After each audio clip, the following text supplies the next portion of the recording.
네, 의대 증원 갈등이 법정 다툼으로 번졌습니다. 전국 의과대학 교수들이 정부의 의대 증원 정책에 반발하며 제기한 행정소송이 본격화됐는데요. 이 법적 쟁점은 무엇인지 자세히 짚어보겠습니다. 김성훈 변호사와 함께합니다. 어서 오십시오. 안녕하세요.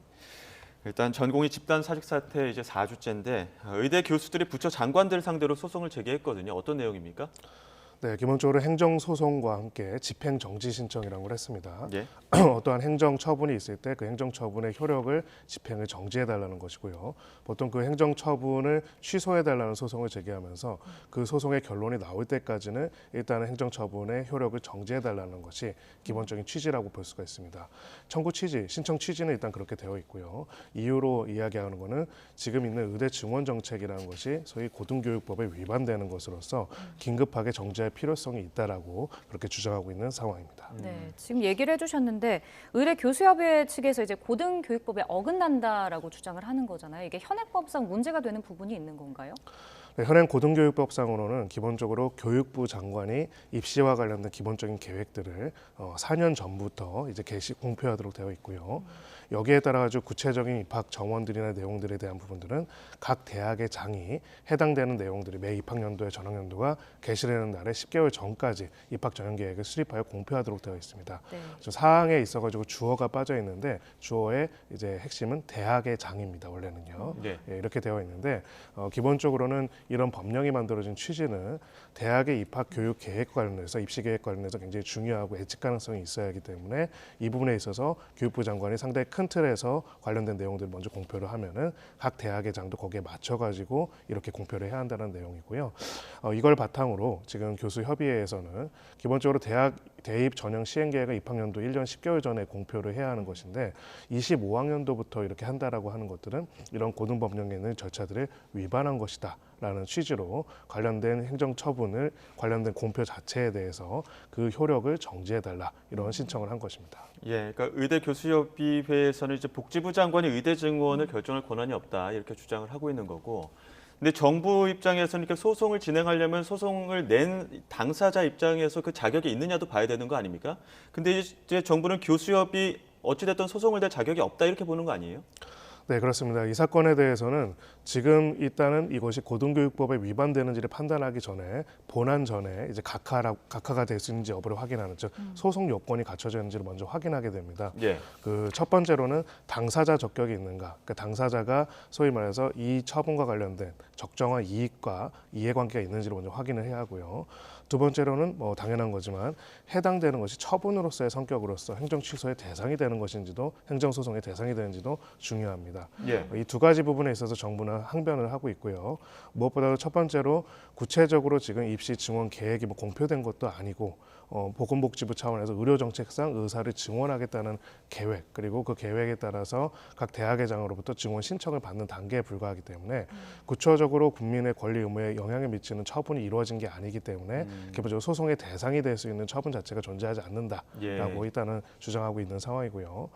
두 번째로는 설령 이제 이것이 처분이라고 했다고 할지라도 기본적으로 아까 그 법령상으로는 입시계획 공표를 하는 주체는 대학의 장으로 되어 있고요. 예. 그렇기 때문에 기본적으로 이 교수협의회 가 어떤 당사자로서 그 처분의 대상자라거나 처분과 관련된 법률상 이익을 존재한다고 볼 수는 없기 때문에 이런 부분에서 더 나아가 살펴볼 것이 없이 소송 요건을 갖추지 못한 것으로서 각하되어야 한다 이렇게 주장하고 있는 것으로 보입니다. 예. 그러니까 일각에서도 이제 적격성이 인정될 가능성이 작기 때문에 뭐 각하될 수 있다 이런 시각도 좀 있더라고요. 이 부분에 대해서는 어떻게 좀 보시는 건가요? 네, 법률적으로는 그럴 가능성이 조금 더 높다 이렇게 볼 수는 있습니다. 왜냐하면 지금 큰 틀에서 아까도 뭐 잠깐 인터뷰가 있었지만은요, 의대 증원이 과연 바람직한지 그리고 의대 증원을 결정하고 소통하고 정리하는 과정이 이렇게 진행되는 것이 적절한지에 대해서는 많은 사회적인 논의들이 필요하고요, 또 전문가들의 의견도 들을 필요가 있습니다. 다만 이제 그거와는 별개로 행정소송으로만 잠깐 좁혀가지고 보자면은요,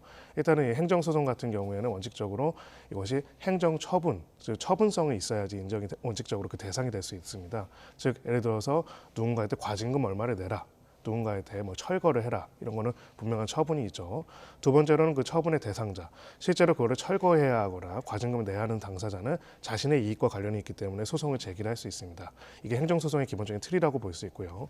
집행정지도 행정소송에 따른 이제 가처분이기 때문에 이런 틀을 가지고 있는데 이 부분에 있어서는 본안에 대한 내용과 별개로 소송 요건에 있어가지고 복지부 차원에서의 의대 증원 계획을 발표한 것이 구체적인 처분성이 있다라고 볼 수 있는지에 대해서는 이거에 대한 후속 조치들이 다 있어야만 실질적인 어떤 권리 의무 변동이 있기 때문에 처분성이 없다고 볼 가능성이 높고요. 무엇보다도 교수 협의회 자체가 구체적으로 법률상 이익을 이 처분이 만약에 있다고 하더라도 갖는다고 단정하기는 좀 어려운 부분이 있어서 소송 요건부터 판단될 가능성이 좀 있습니다. 그래서 만약 소송 요건이 결여됐다라고 보게 된다면 각하 판단이 나오기 때문에 이 부분과 관련돼 가지고는 후속적인 고등교육법 위반 부분은 아예 판단을 안 할 수도 있습니다. 지금은 전공의와 의대생, 수험생도 비슷한 취지의 어떤 소송을 제기한 상태인데 지금 변호인 입장에서는 대학 입시 5개월 전에 이거 대입 전형을 갑자기 바꾼 사례가 전두환 정권 때밖에 없다 이렇게 주장하고 있거든요. 이건 어떻게 받아들이십니까? 네, 지금 아까 제가 설명드린 거는 소송 요건에 관한 거라면은 실체적인 요건과 관련된 부분이라고 이야기할 수가 있습니다. 일단은 이 고등교육법이 34조 5에서 이렇게 대학 입학 계획을 미리 공표하도록 하고 각 대학의 장도 거기에 맞춰서 최소한 이렇게 입학연도 전년도에 10개월 전까지 하도록 하는 거는 입시 자체가 굉장히 중요하기 때문에 여러 수험생과 대학 관계자들이 거기에 맞춰서 예측 가능성 있게 준비할 수 있도록 하는 것인데 이런 부분들을 임의로 이제 변경을 하게 된다면 결국 고등교육법에 위반되는 것이다라는 취지의 주장으로 보이고요.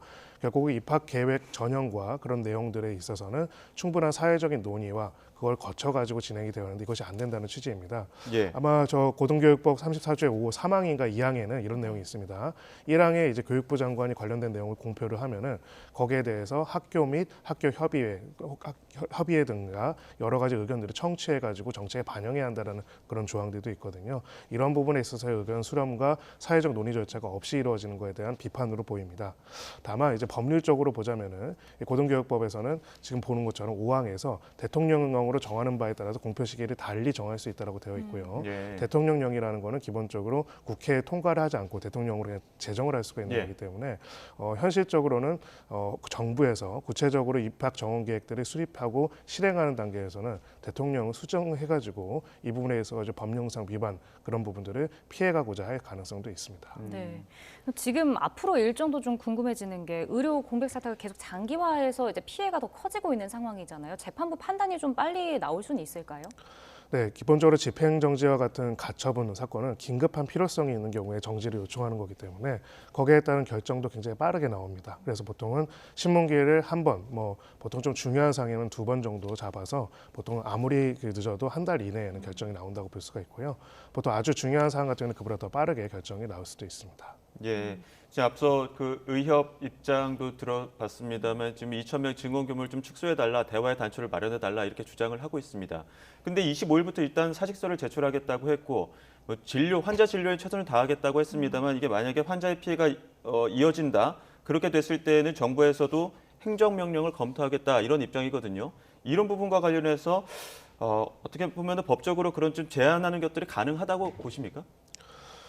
기본적으로는 이제 우리가 지금까지 행정소송 관련돼서 이야기를 했고요. 이거와는 별개로 또 의대 교수들이 함께 이제 집단 사직하는 거에 예. 대해서는 아마 지금 복지부 차원에서는 구체적으로 이 처분을 내리겠다고는 하진 않았지만은 검토한다고 한 부분이 아마 의료법으로 보입니다. 예. 의료법에 따르면은 지금 전공의들한테 내려져 있는 진료 개시 명령 똑같이 해당되는 교수들도 다 의료인들이기 때문에 의료인들이 결국은 의료 행위를 안 하는 부분에 대한 진료 개시 명령을 똑같이 교수들한테도 내리고 예. 그것이 또 불이행될 경우에는 벌칙에 따라서 또 다시 이제 또 면허 정지라든지 이런 행정 처분을 내리겠다라는 예. 이야기라고 볼 수가 있습니다. 그 이제 전제는 어찌됐든 간에 교수협의회에서는 환자의 진료에 최선을 다하겠다고 했지만 사직서를 제출함으로써 환자의 진료에 어느 정도 차질이 생겼을 때는 정부가 어떤 진료에 대해서 행정명령을 할 수 있다 이렇게 보시는 거죠? 네, 그렇습니다. 기본적으로는 의료인이 수범자이기 때문에 교수라고 해서 전공이라고 해서 거기서 다르지는 않습니다. 예. 다만 이건 법률적인 부분이고 이제 어떤 선에서 논의를 해가지고 정리하는 게 바람직하지는 또 정책적인 문제인 것 같습니다. 예. 알겠습니다. 다음 그 소식도 살펴보면요. 황의조 축구 선수죠. 사생활을 폭로하고 협박한 혐의로 재판 넘겨졌던 형수에 대한 선고 결과가 있었습니다. 1심에서 징역 3년의 실형을 선고받았는데 일단 이 사건 내용과 결과부터 좀 설명을 해주시죠. 네, 굉장히 그 파급이 컸던 사건이죠. 기본적으로 황의조 선수의 성관계 동영상을 이제 촬영물을 이제 인스타그램 등에 게시를 해가지고 불특정 다수에게 퍼뜨린 그런 사건이라고 볼 수가 있습니다. 네. 그래서 기본적으로는 성폭력 처벌 등에 관한 특례법상 카메라 등 이용 촬영 및 영상 반포 등의 혐의점이라고 볼 수가 있고요. 이분과 관련돼 가지고 총 4년형이 구형이 됐습니다. 처음에는 이제 이 유포와 관련돼서 유포 당사자로 지목된 이 피고인이 자신은 뭐 해킹당했을 뿐이다 이렇게 주장을 했는데 결과적으로는 유포했다는 사실이 확인이 됐고 또 심지어는 유포를 할 것이다라는 내용을 황의조 선수한테 협박했던 내용들도 확인이 됐습니다. 그래서 이렇게 재판이 진행이 되었고요. 재판에 이르러서야 이제 피고인은 혐의 사실을 인정하면서 뉘우친다라고 이야기를 했고 이런 상황에서 유죄가 인정되고 3년형이 선고된 그런 상황입니다. 네, 이제 피해 여성 측의 주장은 이제 형이 너무 가볍다 이렇게 주장을 하고 있습니다. 특히 이제 재판부가 영상에 그 피해자 얼굴이 나오지 않는 점, 이 부분을 유리한 요소로 고려했는데 이 부분 좀 강하게 반발하는 것 같아요. 왜냐하면 내가 지금 내 영상이 언제 어디서 또 어떻게 유포될지 모르는 상황이지 않습니까? 네, 그렇습니다. 결국은 이런 형태의 범죄의 가장 큰 악랄한 부분은요. 결국은 피해자로서는 해당되는 영상이 완전히 삭제되고 없어져서 원상복귀되는 것 자체가 사실 굉장히 어렵기 때문입니다. 그런 부분에서 피해자가 느끼는 피해의 정도, 어떤 폭력성은 굉장히 크다고 볼 수가 있고요. 예. 근데 지금 결론적으로는 이 부분에 있어가지고 계속 범죄를 부인하던 그리고 증거인멸을 위해서 노력도 하던 그런 피고인에 대해 가지고 마지막에 이제 관련돼서 혐의 사실을 인정했다는 것만으로 형이 선고가 됐는데 양형에 있어가지고 유리한 사정으로 피해자의 얼굴 등을 익명 처리를 한 거 이런 부분들에 대해서 유리한 사정으로 본 거에 대해서는 당연히 피해자 입장에서는 굉장히 분노할 수밖에 없고요. 예. 결국은 유포를 하더라도 얼굴 좀만 가리면은 형량상 봐줄 수 있는 것이냐. 그러니까요. 예, 이 명제에 대해서는 사실 우리가 사회적으로 동의될 수 없는 명제가 아니겠습니까? 물론 예. 그렇지 않은 경우는 더 강하게 처벌해야지만 그렇다고 해서 덜하게 처벌할 수 있는 사유가 될 수 있는지에 대해서는 피해자로서는 굉장히 반발할 수밖에 없는 그런 문제라고 볼 수 있습니다. 네. 그런가 하면 지금 형수가 선고 하루 전에 법원에 2천만 원을 공탁금을 낸 것으로 알려졌습니다. 뭐 기습 공탁이다 이런 지적이 나오는데 형사 공탁 제도가 뭐 재판부가 이제 양형에 반영할 수 있어서 늘 논란이 돼왔잖아요. 이게 어떤 건지부터 좀 자세히 설명을 해주세요. 네, 기본적으로 이 형사 사건에서 피해자가 있는 범죄 같은 경우에는 피해자가 처벌을 얼마나 원하는지 혹은 피해자와 원만히 합의했는지가 굉장히 양형에 있어서 중요한 요소가 됩니다. 근데 기본적으로는 이제 피해자로서는 엄벌을 탄원할 뿐 합의를 원하지 않는 경우도 있겠죠. 그러다 보니까 이제 실무상으로는 이런 피고인들이 피해자와 합의를 하기 위해서 합의를 종용을 하거나 그런 경우들이 있고 합의가 결국 안 됐을 경우에도 일정 부분에 있어가지고 손해배상금을 이제 공탁이라고 해서 법원에 납부하는 경우가 있습니다. 그러면 나중에 법원에 피해자가 찾아갈 수 있도록 하는 것이죠. 이제 합의가 불성립됐을 때 피고인이 합의금 명목으로 법원에 돈을 내는 거, 이게 형사 공탁제도라고 볼 수 있습니다. 문제는 이제 형사 공탁제도가 양형상 어떤 영향이 있는가에 관한 부분인데요. 법원으로서는 피해자의 피해 회복을 위해서 그래도 일정 금액을 공탁한 경우랑 아닌 경우에 양형을 다르게 보고 있습니다. 이런 부분이 있다 보니까 피해자들로서는 어떠한 돈을 받을 필요가 없고 돈으로 따질 수 없는 너무나 큰 피해를 받았기 때문에 엄벌을 탄원하고 있는데 갑자기 공탁을 했다는 이유만으로 양형상 반영되는 것이 굉장히 불쾌하거나 예. 불편할 수 있는 부분들이 있는 것이죠. 그럼 이게 감형에도 영향을 줄 수 있다는 건가요? 네, 실질적으로 감형에도 영향을 줄 수 있는 부분이 있습니다. 즉 특히나 이제 경제적인 범죄, 뭐 사기나 횡령 같은 그런 범죄들 같은 경우에는 피해 액수를 회복했는지 아닌지가 양형에 굉장히 중요한 부분이 있기 때문에 피해 액수를 회복하고 나서 처벌을 원하지 않는다는 합의를 한다면 양형에 굉장히 유리한 부분이 있지만은 설령 이제 합의가 못했다고 하더라도 전혀 피해 금액을 배상하지 않는 경우나 그래도 일부라도 피해 금액을 법원에 공탁하는 경우는 양형상의 차이를 두고 있습니다. 예, 그 최근에 그 음주운전 교통사고로 하반신 마비된 유현수 선수 같은 경우에는 그 피의자가 음주운전자가 공탁을 890만 원인가 했다고 하더라고요. 그 판사는 이 지금 유현수 선수를 약 올리냐 이렇게까지 또 질타를 했다고 하는데 그러다 보니까 지금 뭐 이 상황이랑은 좀 다른 결이지만 이 형사 공탁금 제도라는 것 자체에 대해서 좀 보완책이 필요한 것 아니냐 이런 필요성 나오는데 어떻습니까? 네, 그렇습니다. 형사 공탁이 없는 경우보다는 있는 경우에 양형에 고려하는 것은 사실 불가피한 부분도 있습니다. 뭐 전혀 엄청난 피해를 입히고 아무런 손해배상을 안 하는 사람과 예. 일정 금액이라도 공탁을 하는 경우는 당연히 차등을 줄 수는 있다고 봅니다. 다만 여기에 대해서 예외가 또 필요하겠죠. 말씀하셨던 것처럼 피해 정도와 금액이 굉장히 큰데도 사실상 굉장히 미미한 어찌 보면은 형사 공탁으로서의 실효성도 없는 그런 수준의 배상을 하는 경우. 예. 그리고 또 방금 같은 성범죄 피해 같은 경우에는 돈으로 환산을 할 수가 없습니다. 그렇죠? 생각해 봅시다. 우리한테 소중한 사람들이 이런 피해를 당한다고 했을 때 이걸 얼마를 받으면 해결될 문제일까요? 아마 제가 알기로는 이거를 복구하고 이런 거를 원상회 가고 영상들을 완전히 없애는 데는 뭐 사실상 불가능하기도 하지만은 비용도 어마어마하게 드는 것으로 알고 있습니다. 그렇다면 이런 상황에서는 이런 식으로 굉장히 금전적으로 환가하기 어려운 손해가 있는 경우에는 피해자가 엄벌을 탄원할 때 이렇게 형사 공탁을 하는 것만으로 양형에 반영하는 것들은 조금 배제할 부분이 필요하다라고 저는 생각합니다. 예. 알겠습니다. 주제를 좀 바꿔보겠습니다. 유명인에 대한 또 다른 선고가 있어서 이 소식 짚어봐야 될 것 같은데 오징어 게임으로 유명세를 탔던 그 깐부 할아버지 그 오영수 씨에 대한 강제추행 혐의 재판이 있었는데 이거 사건 내용 진행 상황 좀 짚어주시죠. 결과도 나왔거든요. 네, 결국은 유죄가 선고가 됐고요. 예. 집행유예가 선고가 됐습니다. 기본적으로는 오영수 씨는 이분과 관련돼 가지고 계속적으로 혐의 사실을 부인했고 끝까지 부인을 했는데 지금 재판부로서는 결국은 피해 여성을 2차례 강제추행을 했다는 내용과 그 내용에 대한 여러 가지 진술 증거뿐만 아니라 그 진술이 객관적으로 직접 경험하지 않고는 진술할 수 없는 일관성과 구체성을 가지고 있는 부분이고 이런 부분이 있다는 점에서 유죄로 인정을 했고요. 양형에 있어서는 결국은 피고인이 청춘에 대한 갈망을 비뚤어지게 표현하고 또 피해자 요구에 따라서 사과 문자를 보내면서도 딸 같아서라는 등의 표현을 씀으로써 진지한 사과 등을 하지 않았고 현재도 이제 혐의 사실을 부인하고 있다는 점을 종합적으로 고려해서 유죄를 선고한 것으로 보입니다. 네.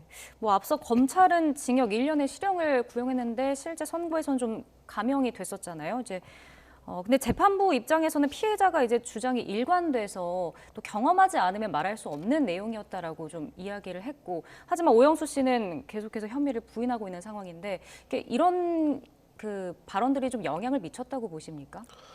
네, 기본적으로 양형을 판단하는 데 있어가지고는 피고인이 진지한 반성을 하고 피해자의 피해 회복을 노력하고 있는지 위해서 노력하고 있는지 굉장히 중요한 요소를 차지합니다. 그렇기 때문에 무죄를 다투는 경우에는 원칙적으로 무죄를 다투는 거는 피고인의 자유한적인 기본권이긴 하지만은 이런 부분들이 부족하다고 판단할 수는 있고요.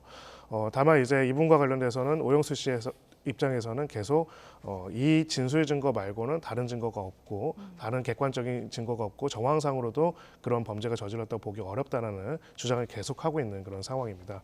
어쨌든 간에 지금 상황에서는 성범죄 사건의 특성상 기본적으로는 당사자 말고 다른 어떤 증거가 있지 않는 경우가 대부분이기 때문에 이 부분을 판단함에 있어서는 진술의 일관성과 내용, 배경 그리고 혹시라도 그 부분에 있어서 번복이 있는지 그리고 제3의 정황들을 봤을 때 그 진술의 신빙성을 의심할 만한 정황들이 있는지를 면밀하게 검토하게 되고요.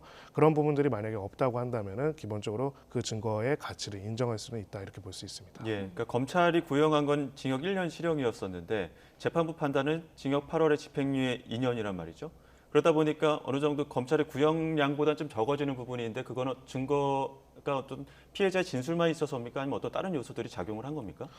네, 기본적으로는 이제 구형의 정도에 영향을 미치는 거는 기본적으로 강제추행의 경우에는 추행의 정도와 어떤 반복된 범위 그리고 예. 그 이후의 태도 등을 종합적으로 고려를 합니다. 그래서 소위 징역 1년형을 구형하면 선고형으로서는 저 정도의 형이 보통은 나옵니다. 예. 보통 이제 구형량과 선고형이 일치하는 경우가 오히려 더 드문다고 볼 수가 있고요. 결국은 이제 그 이 사건에 있어서 만약에 유죄로서 우리 형사법상으로는 기본적으로 합리적인 의심의 여지가 없을 정도의 확신이 있는 경우에 유죄 선고를 하게 되어 있습니다. 그러니까 만약에 뭐 진술이나 이런 내용만으로 유죄 선고를 하기가 조금 어려울 것 같다라고 한다면 사실은 무죄가 나오는 게 맞고요. 그런 면에 있어서는 기본적으로는 지금 있는 증거 가치들로 유죄를 인정할 수는 있다라고 보는데 그럼에도 불구하고 이제 구형의 양이 생각보다 높지는 않고 또 최종적인 선고형이 낮은 부분들은 아마 이제 피고인이 고령이라는 점 그리고 아마 이 사건의 추행의 어떤 정도와 번복의 숫자가 상대적으로 다른 범죄들에 비해 가지고는 낮은 수준으로 판단이 됐을 가능성은 있습니다. 다만 이거는 또 여러 기준을 상대적으로 본 것에 불과하고 별도로 이거에 관련된 피해자가 느끼는 어떤 공포감, 어떤 피해 정도는 또 다를 수가 있을 것이라고 생각합니다. 예. 네. 뭐 결과가 나오고 나서 취재진들이 항소할 계획이 있냐고 묻자 그럴 계획이 있다고 좀 답을 했는데 앞으로 그럼 쟁점은 어떻게 될까요?